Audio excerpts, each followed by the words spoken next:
This is a great interview with Julia Brodsky. Education should not feel like a trap. Education is there to help our children. She's a STEM educational researcher at the Blue Marble Space Institute of Science. She has some great takes on artificial intelligence, learning, and then how we teach artificial intelligence to kids. Hope you enjoy this as much as I did. Hey, Julia. Hello. All right, Julia is a former astronaut instructor, school teacher, math textbook author, educational consultant, Forbes contributor. Is there anything you don't do, or did I miss anything there, Julia? I am a homeschooling mom of 3, at least a former one. Now they're big. They're in high school and in college. That's probably the most important, I'd say. Absolutely. All right, I came across your article in Forbes. I really liked it. One, because I believe that artificial intelligence is, we're in the middle of that revolution right now, and it's going to be huge. And then two, because I have a 5-year-old, I don't know how to explain artificial intelligence to her, and therefore like the implications of it. So, why do kids need to learn about AI? So I started thinking about it several years ago. And it came from my work with elementary and middle school kids at private school. I was working at a private school organized by a student of John Dewey, a progressive school in Bethesda, Maryland. And I was talking to them about astrobiology. So, and of course, when you're talking about astrobiology, kids always ask you about extraterrestrials. Well, they asked me about non-human minds, and AI is such a great example of a non-human mind that we are now growing here on Earth. So I think this is a great start to start talking to the kids about AI, right? So not only it's a non-human mind that we may have an opportunity to communicate with, it's also a mind that we're just standing at the cradle of this mind, right? We are the ones who are responsible for raising it and for raising it well. Yeah, some people call us the bootloader for AI, if you will. It's kind of funny to think of it that way. Absolutely. We should be good parents for a non-human baby, right? And it is easier to explain to a child. They will relate. They do understand that parenting doesn't always work, right? They do understand when a baby is small, the baby is kicking and screaming and misbehaving, that we may have problems with AI, especially at the beginning, right? And they do understand that any mind, any child is a very complex organism that may present a huge set of behaviors, right? And we need to figure out how to educate that mind, how to raise that mind so it will grow the way we want it to grow, so it will be able to collaborate with us. So its values will be aligned with our values, at least in some way. And also to see where we can let go and actually follow the lead of that mind. Yeah, AI Right? alignment is definitely an interesting topic. I do a little bit more advanced than probably the kid level. I did a video of that. So the second one I would say is establishing a contact with a non-human mind, right? And sharing the planet with a non-human mind. The last time we shared the planet with a mind that was more or less like human, but not human, was probably about 40,000 years ago, right? At the time of Neanderthals. Since then, we were alone. We don't really know what it means to establish a contact with someone who doesn't perceive the world like us, who doesn't think like us, right? So it's such an amazing opportunity to think about how are we going to coexist with other minds, and maybe later on with the minds that we are searching for in space. We are sending messages to space. The Breakthrough Initiative is paying billions for those people who will be able to craft messages to extraterrestrials, but we don't really know how to communicate with them, and we don't really know what we will do if we actually find them, right? But the biggest thing, of course, when we're thinking about crafting messages to extraterrestrials and communicating with the non-human mind is that it helps us to learn more about ourselves. Yep. To think, what are our values? What do we consider the most important things? How do we define ourselves as humanity? When I discuss this with children, they are much more willing to see AI as one of our descendants. The older people, they want all our descendants to be like us, biological, sharing the genetics of us, and so on. Young children are more flexible in this sense. Young children are okay with AI that has more capabilities, that can live in space, that can operate in very different environments, but that can share our human values at the same time. So defining ourselves as a civilization, AI may actually help us with that, right? So, and of course, on a more pragmatic level, this is going to be the century of AI, probably. It's all going in that direction. So we really want to demystify it for our children. We want them to feel that they're in control. We want them to understand how to operate the AI, how to communicate with AI, and to understand where the dangers are, to understand the loopholes, to understand the AI biases, to know how to counteract them, how to plan for them. I would talk to them that AI is not a scary monster. Robots are not going to take over the world. AI is something that we can design, something that we can simulate, something that we can analyze, and hopefully understand, even though we're not sure about it right now. We don't really understand well yet how the AI thinks, right? It would be amazing to see if all the minds in the universe share some universal traits. Can we base our understanding of all intelligent civilizations based on that? For example, you, Matthew, what do you think? Are there any universal traits that all the minds in the universe share?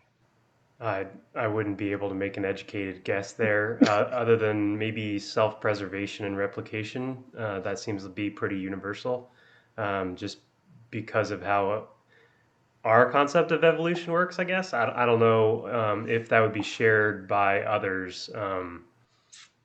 I don't know. So, but then again, so you actually just brought up evolution. Evolution is probably something that all minds share, all organisms and all minds, because you need to adapt to the changing situation. The universe is changing all the time. Nothing stays still. If nothing stays still, you have to adapt in order to survive. You have to evolve, right?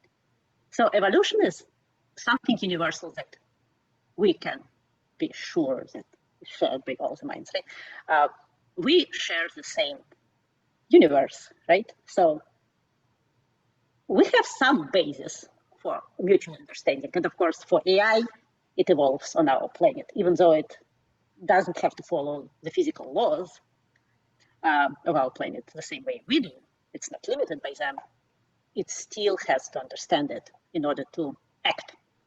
If it has any sensors, if it has any actuators, it would need to learn it. So this makes it easier for us to talk to AI, That right? Yeah, Uh-huh. that's really interesting, and kind of your understanding and background in astrobiology as well, plus the discussion we're having in AI brings me logically to and our contact with them potentially. Fermi's paradox of, if there's an intelligent life out there, why haven't we seen them? The math behind it's just astronomical that we should have come across them previously. So is there a reason that you think we haven't, or that AI hasn't been already invented and we've seen it, previously? It may be quite possible that AI is already invented. It may be that they're at the level that, for example, imagine that you are a human being and you're going to talk to an ant. You see an ant hill. They're, running around. You come to them and you tell them, I came to bring you knowledge. Well, they're not going to interact with you. The knowledge that you bring them is not the knowledge they care about. And so the gap of knowledge may be just so huge that there is no way we can interact. Right? Another thing is what astrobiologists are talking about a lot right now, that our human body is pretty fragile. We are not made for space. We can make a good AI that is made for space, that will scout the universe for us. Well, we can assume that extraterrestrials do the same. So maybe the first contact between civilizations will not be humans and extraterrestrials, but it will be AI and AI, Mm-hmm. who may actually have an easier way of understanding each other. Yeah, So, that's but cool. yeah, That's a good take. so, but it would be great for us to understand what kind of different AIs could be developed by different civilizations on different planets and different conditions and so on. But that's more in the evolutionary biology, psychology, and astrobiology again. But we may want to talk to the kids, like, why do we need AI at all? And scouting the space is one of the examples, of course, but what are some other problems that humans may not be able to solve without the help of AI? Like, what would you say to a Uh, child? Anything that's dirty, dangerous, very rote, repetitive, lots of data, anything that could free up humans from being in coal mines or hanging off skyscrapers or taking monotonous jobs that cause anything from carpal tunnel to them wanting to kill themselves in the future. Some of those some of those are what I can see very cleanly as disruption from AI in a good way. And obviously there's going to be disruption areas pretty significantly that will displace people outside of those areas. In Technology versus Humanity, he talks about core, the creative, original, responsibility, and empathy as the areas that are pretty human centric. I like that model, but I don't think it fully explains the human primary areas to the full extent. But to your point, like, I don't think that there's any clear area where humans, give it 100 years, will very cleanly remain dominant. I don't know if you share that take, but I don't know. I yeah. don't know. So, but obviously, it's going to help to reduce human mistakes, hopefully, right? When I was working on the International Space Station, I remember we had a risk manager talking to us. We were just new hires, and he asked us what percentage of mistakes is caused by humans and what percentage of mistakes is caused by just the failure of equipment. What do you think? I'm a pilot, so I know it's probably upwards of 90% human. Exactly, humans. And if you think about it, the failure of equipment is also a human error, just a step back. Right. So lots of that can be mitigated with the help of AI, hopefully. Again, AI has lots of problems on its own that we should be aware of when we're training it, right? So, and we should show the kids how to train AI and what kind of problems to expect. This is easy. The technological aspect is easier than the philosophical and ethical aspect of it. So, and you can talk to the young kids about philosophical and ethical aspects of AI, and then introduce the technological aspects later on.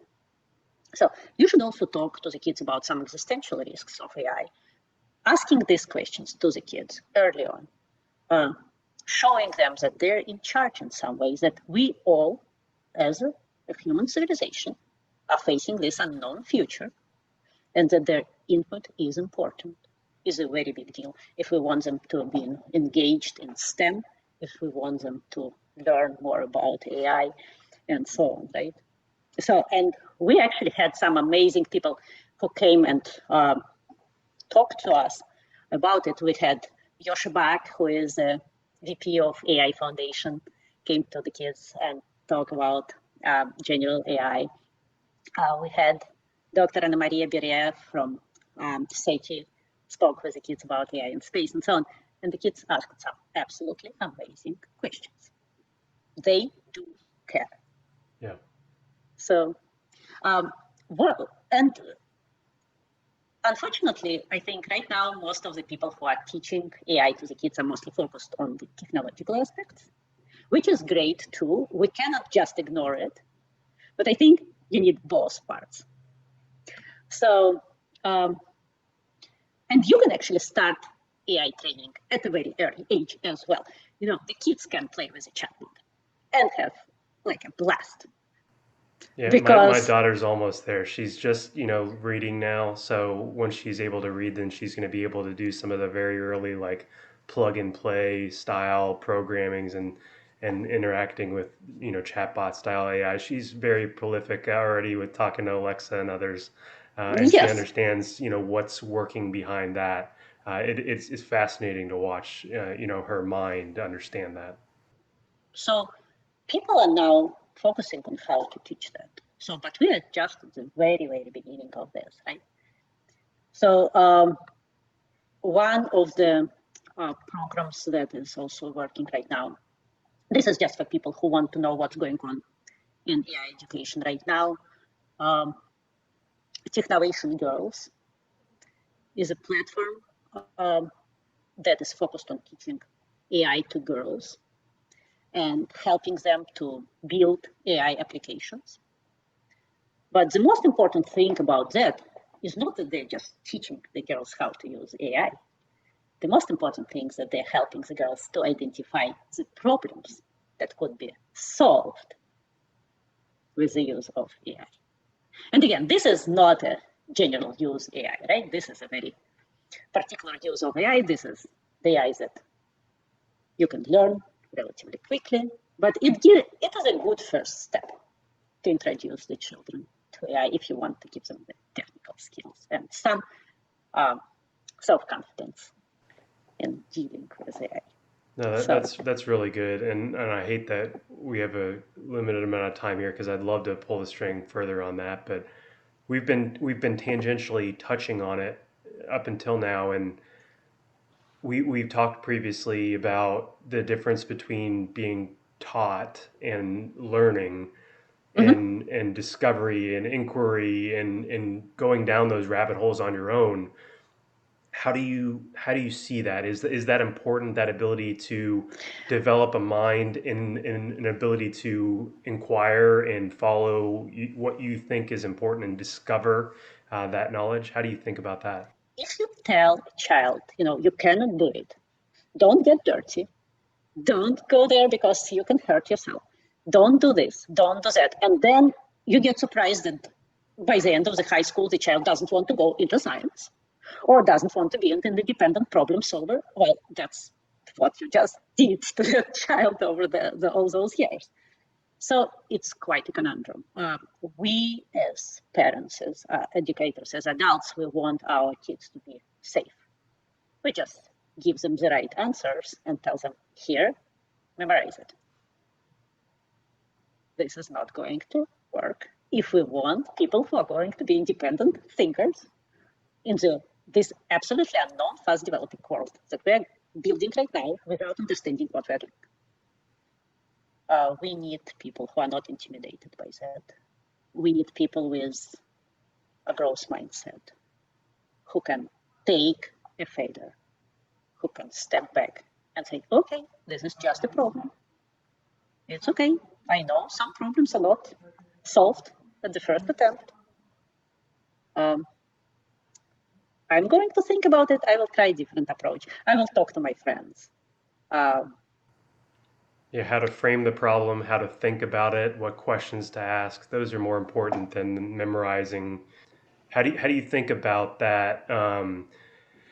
Is there a balance that we need between that cookie cutter rote memorization and just knowing a basis, and then being able to do that off the beaten path, discovery and inquiry? Like, do we need to seek a balance between those? How do you think about that? So we're not going to abandon the school right now. We're not ready for many different reasons. One of them being economics, of course. You see what's happened with pandemics. Parents just can't work like that, right? If we want to keep women in the workforce, um, if and not every parent wants to be a teacher, and so on. So, but we definitely need to think of all the experience that we have developed so far. There are so many people who are experimenting with education right now. We need to learn from them. We need to see what works. We need to have, I would say, smaller schools that are able to experiment. And of course, the explosion of AI education tools is going to really change the way we provide individualized learning for the students. So it is just starting right now, but it is going to help the students to learn on their own pace. It is going to challenge the students on the right level. It is going to help the students to regulate their emotions. This is extremely helpful, especially for kids, special needs, but also for all kids in general. We're just starting to see the development of those AI, like replica AI, that helps lonely people, people with depression. But AI can actually sense when a child is getting tired, when a child is getting anxious. And AI may be able to suggest, now you go and take a break, right? So we hoped for individualized learning plans for years and years, but we just could not financially afford it, right? We couldn't hire and train that many teachers. And we were teaching to the average student. Right now, we can actually, with the help of AI, hopefully make it much more individualized. That's awesome. You're singing my song here. I made a video on individually tailored feedback loops and individualized learning with the help of AI. And the Air Force is kind of trying to do some of that with our pilot training as Ah, well. But really getting after that isn't possible with advanced AI that's able to read the human and then very iteratively and rapidly tailor the learning situation to the individual. And I had a real problem with when I started looking at our education, just calling it education and teaching in general, looking at that from the cookie cutter approach of the Industrial Revolution to where we should be with learning in a non-teacher centric model. It just like took me down this rabbit hole where I had to tackle that first before I could tackle the individual tailored feedback loops. And to be honest, like the teachers that I sought some feedback on Reddit and elsewhere were kind of, they pushed back because they saw me kind of attacking them, even though I was trying to look holistically at our learning model and how it's been perverted because we don't have those individuals that are sitting in the factory that are just going to the army. Maybe we need to relook at how we're guiding or inspiring our young minds in the future. How do you think about that? And I know you've written another article on that of inquiry, of learning and guiding. How do you see that? I would argue that this is exactly what we need to teach the students in this world. So, so far, we were teaching them certain skills, certain basic skills, reading and writing and basic arithmetics. The thing is, the world was not changing that quickly. We more or less could predict what we will get. Right now, we cannot. Period.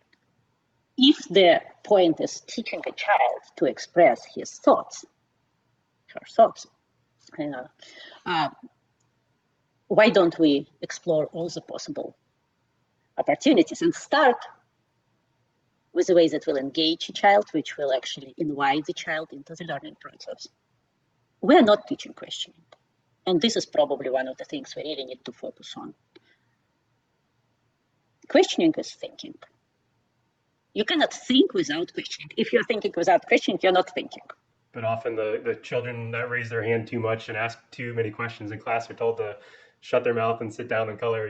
So it's beaten out of Exactly. us in the traditional schooling system. So, but this is not what learning is about. This is not what thinking is about. A friend of mine, Rustam Kurbatov, he is the director of a Moscow private school. He says the best thing that could happen to a child, that the child leaves the class without a clear understanding what she or he is not understanding. Understanding, I don't understand that Where can I learn more about it? Living with a question, not with a fact, is how we can actually redesign our education. Peter Senge says that the sign of a good discussion is when you live with more questions than you had when you started the discussion.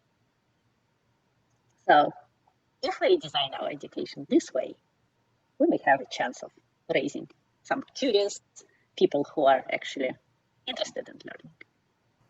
Awesome. I like it. I like it a lot. We got 2 minutes left. What's either like a favorite book of yours, or what would you recommend somebody read if they're thinking about either education, like along the lines of what we talked about, or AI specifically? I would focus on the child here. We adults tend to learn through books. The new generation learns through video channels. There are actually some amazing YouTube channels that are quite, they're not as difficult for the kids to learn from. The reason why it's easier for the kids to learn from YouTube videos than from the books is that instead of reading a book with all types of new terminology, you hear that terminology and you see it right in front of your eyes. This way, the kids can process all this information together, have a holistic view of what's going on, have a better intuition about what's happening. So I see lots and lots of my students taking to science channels right now. That's a great answer. I love it, and as a lifelong learner, I think myself as I absolutely agree about YouTube and others being a great resource, especially with the fact that it's free 99. So that helps significantly as well. To finish it up, and appreciate your time here. Where can somebody find you if they want to, seek you out on the internet? So it's easy to find me. Since I'm a Forbes contributor, of course, you can find me on Forbes.com. I also run an Art of Inquiry online science school for young explorers. So it's artofinquiry.net. And there you can see what we are doing, learn more about our curriculum, and ask me questions. There is a contact form on the website. Awesome. Cool. I appreciate your time, Julia. It was a great conversation, and I'm sure the audience loves it as well. Thank you very much. Thank you. It's not a game, it's a rich thing.